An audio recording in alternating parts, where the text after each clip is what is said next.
कन्हैया जी, सबसे पहले नमस्ते। आप जहां से हैं हम भी वहीं से हैं।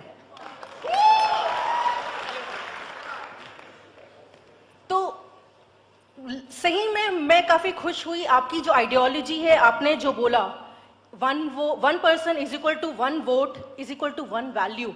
आई एग्री टू दिस फैक्ट। मैं मानती हूं, पूरे तरीके से मैं आपसे सहमत हूं, आपने जो कुछ भी कहा। इसमें मैं एक चीज बोलूंगी, मुझे ये नहीं पता यहां बैठे हुए कितने लोगों को सिद्धार्थ के बारे में पता है, लेकिन हर किसी को गौतम बुद्ध के बारे में जरूर पता होगा। गौतम बुद्ध एक वो इंसान जो एक आधी रात में अपनी बीवी यशोधरा, अपने बेटे राहुल को छोड़ के घर से निकल गए खोज में शांति के, जिनको आज के डेट में हर कोई बुद्धिज्म को मानता है, फॉलो करता है। उसी तरीके से मैं ये नहीं बोलूंगी कि मैं किसी पर्टिकुलर पॉलिटिकल पार्टी को सपोर्ट करती हूं या ऐसा कुछ है। I am neutral in terms of that. अगर क्वेश्चन इज दैट, जब एक इंसान घर छोड़ के आधी रात को निकल रहा है, सिद्धार्थ से वो बुद्ध, गौतम बुद्ध बन सकता है, तो अगर कोई दूसरा इंसान अपने घर से अपनी बीवी को छोड़ के अगर निकला है, तो उसके पर्सनल लाइफ पे, Let's listen to the question, please. उसके व्यक्तिगत जीवन पे कटाक्ष करके आगे बढ़ने से हमें क्या फायदा होगा? आपने जो बाद में चीजें बोली वो करना सही है, वो आगे बढ़ना सही है, हम वही मानते हैं, लेकिन क्या फायदा है किसी के व्यक्तिगत जीवन पे कटाक्ष करके? उससे हम कहां तक पहुंच सकते हैं?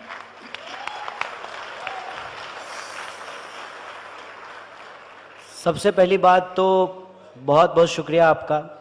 आपने कहा कि आप वहीं से हैं जहां से मैं हूं। मुसाफिर हूं यारों, ना घर है ना ठिकाना।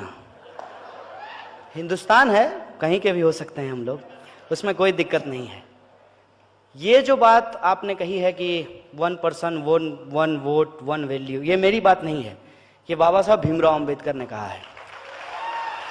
और जो मूल प्रश्न है आपका कि किसी भी इंसान के व्यक्तिगत जीवन पे कटाक्ष क्यों करते हैं, बिल्कुल नहीं करना चाहिए जब तक वो जीवन व्यक्तिगत है। और वो जीवन व्यक्तिगत कैसे नहीं है, ये मैं आपको बता देता हूं। मेरी मां है, आपकी भी मां होगी, हम सबकी मां है, ये कोई नई बात नहीं है। और हर किसी का अपना एक स्ट्रगल होता है। ऐसा नहीं है कि हम कोई बड़ा तीर मार दिए हैं और आप कुछ नहीं अपने जीवन में किए हैं। हर इंसान अपने जीवन में एक स्ट्रगल करता है, लेकिन जब उसका मार्केटिंग किया जाता है, इसको आप समझिए कि मार्केटिंग क्या होता है। मार्केटिंग ये होता है कि आप कितने भी नालायक क्यों ना हो, नोटबंदी के बाद अगर आपकी मां 90 बरस की होगी तो आप उसको एटीएम के बाहर नहीं खड़ा करेंगे, ये मेरा भरोसा है। लेकिन अगर 90 साल की मां को कोई अगर एटीएम के बाहर खड़ा कर दे तो ये व्यक्तिगत बात नहीं है, ये मार्केटिंग है, ये सार्वजनिक बात है। और ये सार्वजनिक बात जब है तब उसका क्रिटिसिज्म भी किया जाएगा। उस मां को मैं नमस्कार करता हूं और मैं अपना आदर प्रस्तुत करता हूं उनको। उस मां के प्रति मैं कोई कमेंट नहीं करना चाहता हूं, लेकिन जो नालायक बेटा है, उस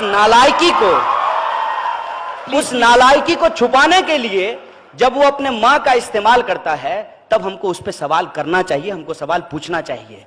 और मैं ईमानदारी से कहता हूं, मुझे तो डर लग रहा था। मैंने एक फोटो मोदी जी का उनकी मां के साथ देखा, हमको लगा कि कहीं ये ना पूछ रहे हो, देखो मां, राफेल के बाद मामला बहुत गर्म है, एक दिन बॉर्डर घूम के आ जाओ ना हमारे साथ। इसको आप समझिए, मुझे इस बात से दिक्कत है। बहुत सारे लोगों ने अपनी पत्नियां छोड़ दी, इसमें कोई दिक्कत नहीं है, लेकिन जब आप गला फाड़ फाड़ के कहते हैं कि हम मुस्लिम महिलाओं को न्याय दिलाना चाहते हैं, इसलिए हम तलाक पे कानून लेकर के आए हैं, स्वागत है आपका। आप यदि मुस्लिम महिलाओं को न्याय दिलाना चाहते हैं, आप कानून लेकर के आए हैं, स्वागत है आपका। लेकिन उन महिलाओं का क्या जो बिना तलाक दिए ही जिनको छोड़ करके भाग गए हैं लोग, उनका क्या? और ये सवाल मैं क्यों उठा रहा हूं, आप मुझे बताइए कि वो इतने साल से राजनीतिक जीवन में हैं, ये पत्नी का सवाल कब उठ करके सामने आया है? जब चुनाव आयोग ने कहा कि यदि आप शादीशुदा हैं तो उस कॉलम को आप छोड़ नहीं सकते हैं, उस कॉलम को आपको भरना पड़ेगा। और ये क्या होती है? ये एंटी विमेन मानसिकता जो है, मैं उसके खिलाफ हूं और उससे जोड़ करके मैं देखता हूं। और उसको आप समझिए मैं कैसे देखता हूं। व्हाट्सएप पे आपके ऊपर मैसेज आएगा पत्नियों के खिलाफ, तमाम तरीके का मैसेज जो है वो आएगा, उसमें औरतों के खिलाफ और पत्नियों के खिलाफ आपको मैसेज मिलेंगे। अगर शादी इतनी ही बुरी चीज है अगर शादी करने वाले सारे लोग खराब ही होते हैं, जो भी शादी करता है वो समाज में लूटता है और लूट मार मचाता है, तो मुझे बताइए गब्बर सिंह की तो शादी नहीं हुई थी, वो किसके लिए लूट रहा था? असल मुद्दा यह है कि जो शादीशुदा जिंदगी जीने वाले लोग हैं, अपने जो जीवन के जद्दोजहद में वो लगे रहते हैं, उस बात को डिमीन करने के लिए, उस बात को नीचा दिखाने के लिए और इस बात को बढ़ा चढ़ा करके स्थापित करने के लिए कि यदि हम शादीशुदा नहीं किए हैं तो हम बाय डिफॉल्ट ईमानदार हैं, क्योंकि हम किसके लिए चुराएंगे। और ये कोई मोदी जी की ही बात नहीं है, मैं आपको याद दिलाना चाहता हूं, जब अटल बिहारी वाजपेयी प्रधानमंत्री बने थे तब भी यही कहा गया था कि अटल जी किसके लिए चुराएंगे, क्योंकि उनको तो कोई है ही नहीं, वो शादी ही नहीं किए हैं। फिर मोदी जी के लिए यही बोला गया कि वो शादी ही नहीं किए हैं, वो किसके लिए चुराएंगे। और अब योगी जी के लिए बोला जा रहा है कि वो शादी ही नहीं किए हैं तो किसके लिए चुराएंगे। मतलब इस देश में जो लोग शादी कर लिया है वो सिर्फ और सिर्फ चोरी करता है। चंबल के जितने भी डाकू हैं वो शादीशुदा नहीं हैं, वो क्यों लूट रहे हैं ये मुझे समझा दीजिए। ये जो औरत के खिलाफ मानसिकता है, औरतों के खिलाफ जो मानसिकता है, हम उस मानसिकता के खिलाफ हैं। क्यों हम स्वीकार नहीं करेंगे, हमको बताइए। अगर हमने शादी की है तो कोई अपराध किया है क्या, कोई पाप किया है कि हम स्वीकार नहीं करेंगे कि हमने शादी की है? हम इसलिए छुपाते हैं ताकि वो जो हमारा मार्केटिंग है उस मार्केटिंग का पॉइंट कम हो जाएगा। और ये जो मार्केटिंग के पॉइंट हैं, इस पॉइंट पे हमको किसी इंसान को नहीं जज करना है, हमको उस व्यक्ति के प्रधानमंत्री के बतौर क्या काम है इस पे हमको जज करना है। लेकिन बतौर प्रधानमंत्री जो वो काम नहीं किए हैं, इसी बात को डाइवर्ट करने के लिए वो माता और पत्नी के पास पहुंच जाते हैं। कौन ऐसा बेटा होता है मुझे बताइए तो, मां का पैर छूते हुए फोटो खिंचवाता है, कैमरा लेकर के मां से मिलने के लिए जाता है? कौन ऐसा बेटा होता है? इस बात को समझिए, मैं उस साजिश के खिलाफ हूं कि जब कोई इंसान अपनी जो हकीकत है उसका मार्केटिंग करके सवाल को गुमराह करने लगे, तो इस साजिश को हमको समझना चाहिए। और इस बात से मैं पूर्णतः सहमत हूं कि किसी भी व्यक्ति के व्यक्तिगत जीवन पे कटाक्ष नहीं करना चाहिए। मसलन कोई भी व्यक्तिगत जो बयानबाजी होती है व्यक्तिगत जीवन को लेकर के, उससे बचने का प्रयास करना चाहिए। लेकिन जरूरत इस बात की है कि वो बात व्यक्तिगत हो। सार्वजनिक जीवन में अगर कोई बात है तो उस पर बात बोली जाएगी। हेलो कन्हैया जी, लाल सलाम। कन्हैया जी, मैं थोड़ा सा ओपिनियन रखूंगा, फिर मैं सवाल बताता हूँ आपको। नहीं, जल्दी से सवाल कीजिएगा, बहुत जल्दी, सीधे सवाल पे आइए। ओके। कन्हैया जी, आप देखते हैं पूरी दुनिया में धर्म के नाम पे आज अहिंसा फैल रही है, और धर्म जो मतलब कह सकते कि नॉन वायलेंस की बात करता है, लेकिन उसके नाम हिंसा फैलाई जा रही है। तो इस धर्म के नाम पे जो हिंसा होती, तो उसको रोकने का सबसे अच्छा काम कम्युनिस्टों ने किया है। तो आप एज ए कम्युनिस्ट, मैं आपको मानता हूं, लेकिन आप एक डेमोक्रेटिक कंट्री में रहते हैं, तो आपको ये इस धर्म के नाम पे जो हिंसा हो रही है, जो लोग पावर में आ गए धर्म के नाम पे और हिंदू धर्म को बदनाम कर रहे हैं। प्रश्न पूछिए। मेरा प्रश्न ये है कि आप इस कम्युनिस्ट, एज ए कम्युनिस्ट, क्या आप आइडियोलॉजी गांधी जी की फॉलो करेंगे इन सब चीजों को खत्म करने के लिए, या लेनिन की आइडियोलॉजी को फॉलो करेंगे? एक बार जो है, देखिए सवाल जो आपने पूछा है बहुत सुंदर सवाल पूछा है। और जैसे वो उस महिला ने सवाल किया ना कि सिद्धार्थ को कोई नहीं जानता है, महात्मा बुद्ध को हर कोई जानता है। वो इसलिए जानता है क्योंकि वो अपनी पत्नी को छोड़ करके चले गए थे। एक ही घटना को दोनों तरीके के तर्क के लिए इस्तेमाल किया जा सकता है। मैं आपको बता देता हूं कि जब तक शादी नहीं किए होते, जब तक गृहस्थ जीवन का सुख नहीं लिए होते, तब तक सन्यासी नहीं बन पाते, सेम घटना। और दूसरा, जो गृहस्थ जीवन में फंस जाता है वो सन्यासी नहीं बन पाता है। सेम घटना को अलग अलग तर्क से इस्तेमाल किया जाता है। और शादी की जहां तक बात है, मैं आपके प्रश्न पे आऊंगा, तो कालिदास तो शादी करने के बाद कालिदास बने थे ना। यह सवाल नहीं है, शादी मुद्दा नहीं है। असल मुद्दा क्या है उस पर हमको पहुंचना चाहिए। ये जो हम लोग बाइनरी बनाना शुरू कर दिए हैं ना, ये बाइनरी हम अपने दिमाग में क्यों क्रिएट करते हैं, इस हकीकत को समझिए। ये एक डिजाइन की तहत हमारे दिमाग को ट्रेंड किया जा रहा है कि हम हर चीज को युग्म में देखें, बाइनरी में देखें। मसलन आप टीवी चैनल खोलिए तो उसमें बीच में आपको एक रेफरी मिलेगा, 3000 पे एक इधर से जो है फाइटर रहता है और 3000 पे उधर से एक फाइटर रहता है, और एक हिंदू की तरफ से फाइट करेगा और दूसरा मुसलमान की तरफ से फाइट करेगा। और गेटअप भी पूरा तैयार करके आता है, बड़ी सी दाढ़ी, टोपी, बड़ा सा चंदन, पूरा गेटअप में आता है। और बीच में वो एंकर जो है वो रेफरी बना हुआ है और आपको हिंदू मुसलमान का फाइट चल रहा है। वो चैनल बदलेंगे तो WWF पे वही हो रहा है, दो पहलवान आपस में लड़ रहे हैं और एक रेफरी बना हुआ है। उसके बाद अगर आप किसी अपने जीवन के दूसरे स्फीयर में जाएंगे तब भी आपको यही फाइट दिखाई देगा। मसलन अरे ये तो मोदी जी का समर्थक है, अरे ये तो मोदी विरोधी है। ऑफिस डिवाइडेड है, घर में जाइए तो आपका डिनर टेबल डिवाइडेड है, पापा मोदी जी के समर्थक हैं, मम्मी मोदी जी की विरोधी हैं। मतलब इस तरीके का डिवीजन आपको हर जगह दिखाई मिलता है। ये जो डिवीजन है ये डिवीजन गलत है। जीवन ऐसा नहीं होता है। जीवन में दिन और रात के बीच में एक ऐसा वक्त होता है जो ना दिन होता है ना रात होता है। लाइफ में चीजें हमेशा ब्लैक और व्हाइट नहीं होती है, वो ग्रे भी होता है। इसीलिए डेमोक्रेसी को बेस्ट मोड ऑफ पॉलिटिक्स कहा गया है कि इसमें ब्लैक भी है और इसमें व्हाइट भी है और इसमें ग्रे एरिया भी होता है।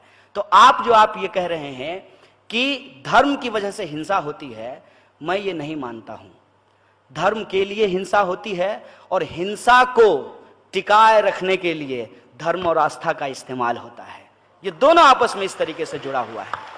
और ये जो संबंध हैं, ये जो मैंने आपको बार बार कहा कि जो इनइक्वलिटी है, उस इनइक्वलिटी को टिकाए रखने के लिए धार्मिक और जातीय बहस को जबरदस्ती जिंदा किया गया है।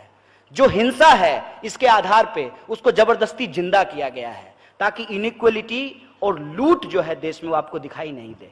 इस देश में एक कंपनी है जो कंपनी प्रत्येक दिन पिछले एक साल में 300 करोड़ रुपया कमाई है, रोज 300 करोड़ रुपया कमाई है। और आपको ये लगे कि अरे वो तो भाग्यशाली है क्योंकि उसकी माँ का कोख जो है वो VIP है और हम तो भाग्यशाली नहीं है क्योंकि हमारी माँ का कोख VIP नहीं है। जबकि आपकी माँ ने भी आपको 9 महीने पेट में रखा है, उसकी माँ ने भी उसको जो है 9 महीने ही कोख में रखा होगा, लेकिन वो VIP हो गया पैदा होते ही और हम जो है दलित हो गए पैदा होते ही। ये जो डिफरेंसेज है, इस डिफरेंसेज को टिकाए रखने के लिए धर्म का इस्तेमाल होता है। वरना आप किसी भी रिलीजियस टेक्स्ट को जाकर के पढ़ लीजिए, वो मानवता की बात करता है, मानव मुक्ति के कल्याण की बात करता है। लेकिन ये सवाल आज हमारे सामने नहीं आ रहे हैं। हमारे सामने सवाल क्या आते हैं, जैसा आपने प्रश्न किया वैसा ही एक प्रश्न मुझे पूछा गया। एक मुसलमान लड़के ने कहा कि लोग मुझे बार बार कहते हैं कि कुरान मानते हो कि संविधान मानते हो। तो हमने उसको कहा था कि ये संविधान ही आपको आपका कुरान मानने की इजाजत देता है और आपका कुरान कहता है कि जिस देश में रहते हो उस देश का कानून सबसे ऊपर होता है। तो मुझे बता दीजिए कि एक दूसरे का कॉन्ट्राडिक्टरी कहां है। ये गीता क्या कहते हैं? गीता में लिखा हुआ है कि कर्म ही पूजा है, कर्म ही भगवान है। तो मेरे लिए पूजा क्या होगा? मेरे लिए पूजा मंदिर में जाकर के घंटी बजाना नहीं होगा। मेरे लिए पूजा ये होगा कि हम सही तरीके से पढ़ें, ईमानदारी से PhD करें और ईमानदारी से अपनी PhD लिख करके जमा कर दें। हम कर दिए हैं। जो मीडिया के लोग हैं उनके लिए कर्म क्या होगा कि वो ईमानदारी से मीडिया का जो एथिक्स है उसको फॉलो करें। जो जवान है उनका कर्म क्या है कि वो बंदूक लेकर के सीमाओं की रक्षा करें। जो किसान है उनका कर्म क्या है कि वो अनाज पैदा करें। आज देखिए कि ये सारे लोग ईमानदारी से अपना कर्म कर रहे हैं, लेकिन जो इस कर्म की बेईमानी कर रहे हैं, चाहे वो नेता हो, नौकरशाह हो या इस देश के पूंजीपति हो, कर्म की बेईमानी को टिकाए रखने के लिए धर्म की हिंसा का इस्तेमाल करते हैं, सांप्रदायिकता का इस्तेमाल करते हैं। इस बात को हमको समझना चाहिए। और ये बात जब हम समझने के लिए तैयार हैं तो हमको इस नतीजे पे पहुंचना चाहिए कि आज के समय में हिंदुस्तान को सिर्फ गांधी की ही जरूरत नहीं है। गांधी के साथ भगत सिंह की भी जरूरत है, अंबेडकर की भी जरूरत है और लेनिन की भी जरूरत है। ये बात हमको समझना चाहिए। इसीलिए कन्हैया कुमार के लिए या हमारे जमाने के जितने भी नौजवान हैं उनके लिए कोई एक व्यक्ति की एक विचारधारा से उनके सारे सवाल हल हो जाएं ये जरूरी नहीं है।